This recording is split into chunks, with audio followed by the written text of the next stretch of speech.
তাদের ভবিষ্যৎ, যারা দেশের ভবিষ্যৎ রচনা করে, তাদের আগামী দিনে যে ভয়ঙ্কর একটা অবস্থা তৈরি হয়েছে তার বিরুদ্ধে এই পথসভা। আপনারা ইতিমধ্যে খবরের কাগজে জেনেছেন যে ভারতবর্ষে যারা ডাক্তারি পড়তে যাচ্ছে সেই সমস্ত ছেলে মেয়েদের যে পরীক্ষা হয়, আগে যে পরীক্ষাটা রাজ্যে রাজ্যে হতো সেটা এখন কেন্দ্রীয়ভাবে হচ্ছে এবং তার পরীক্ষা নিয়ামক যে সংস্থা এনটিএ,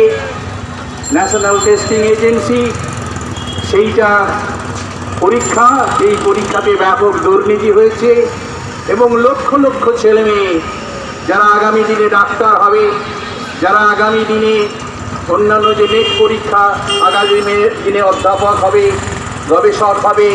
সেই পরীক্ষার প্রশ্নপত্র ফাঁস হয়ে গোটা ভারতবর্ষব্যাপী আলোড়ন তৈরি করেছে। এই অবস্থাটা একটা ভয়ঙ্কর জায়গায় চলে এসেছে। আজকে আমাদের বুঝতে হবে যে ভারতবর্ষে যে সরকার শিক্ষা ব্যবস্থা পরিচালনা করছেন সেই শিক্ষা ব্যবস্থার রন্ধ্রে রন্ধ্রে দুর্নীতি,